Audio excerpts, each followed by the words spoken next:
মান সম্মান গেছে আমি হের ঘরে যে উঠি এক নাহলে আমার বিয়া করবো আর নাহলে আমি বিষ খেয়া মরণ লাগবে না মতলে আমার কোনো বাধা নেই কেন আমি মরেই গেছি হের ঘরে যে মরতে আমার কোনো গা কাঁপবো না বলার তজুমুদ্দিনে প্রেমের সম্পর্কের জেরে বিয়ের দাবিতে প্রেমিকের বাড়ির সামনে অনশনে বসেছে এক কিশোরী। বিয়ের আশ্বাস দিয়ে শারীরিক সম্পর্কের অভিযোগও উঠেছে অভিযুক্ত যুবকের বিরুদ্ধে। জানা যায় তজুমুদ্দিন উপজেলার সোনাপুর ইউনিয়নের ইন্দু নারায়ণপুর এলাকার মানিক মিয়ার 14 বছর বয়সী মেয়ে আয়শার সঙ্গে একই এলাকার মধু শিকদার বাড়ির ফরিদ মিয়ার ছেলে নাহিদের দীর্ঘ 1 বছরের প্রেমের সম্পর্ক ছিল।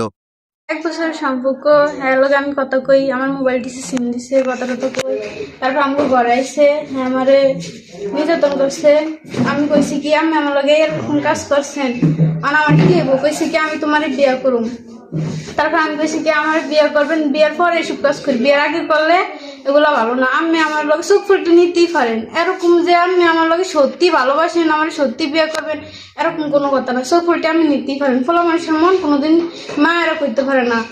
ভুক্তভোগীর অভিযোগ এই সম্পর্কের সময় বিয়ের আশ্বাস দিয়ে একাধিকবার তার সাথে শারীরিক সম্পর্ক স্থাপন করে নাহিদ।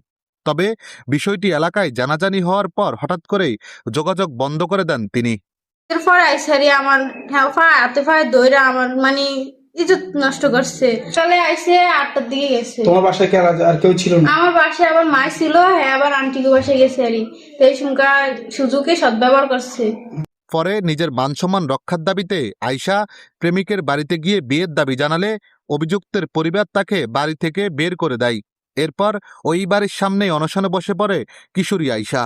হ্যাঁ বাসায় গেছিলাম। কি জন্য গেছিলাম? কি জন্য গেছি সবাই আমারে কইতেছে মান সম্মান সবাই আমার মায়ের মেরে কয় তারপর আমার বাপ মা আমার নিজে বিজে দিব আমার রাখবো না ঘরে এরকম মায়া পরিস্থিতি দিব না যে মায়ের লিগে মান সম্মান গেছে তা আমি কইছি যার লিগে আমার মান সম্মান গেছে আমি আর ঘরে যে উঠি এক নাহলে আমার বিয়া করবো আর নাহলে আমি বিষ খেয়া মরণ লাগবে না মতলে আমার কোনো বাধা নেই কেন আমি মরেই গেছি হ্যাঁ ঘরে যে মরতে আমার কোনো গা কাঁপবো না তো আমি হ্যাঁ বাসায় গেছি ঘরে যা ঢুকছি আমার ঘর থেকে টাইনা টিনা বাই করে দিচ্ছে পরে হ্যাঁ বাসে আর হ্যাঁ বলে বাই করে দিচ্ছে আমাকে।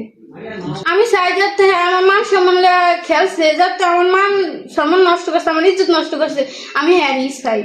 ঘটনাটি জানাজানি হওয়ার পর এলাকায় মিশ্র প্রতিক্রিয়া দেখা দিয়েছে। স্থানীয়রা বিষয়টি দ্রুত সমাধানের জন্য প্রশাসনের হস্তক্ষেপ কামনা করছেন। এই বিষয়ে এখনো পর্যন্ত কোনো লিখিত অভিযোগ হয়েছে কিনা তা নিশ্চিত হওয়া যায়নি। তবে ঘটনাটি নিয়ে এলাকা জুড়ে উত্তেজনা বিরাজ করছে।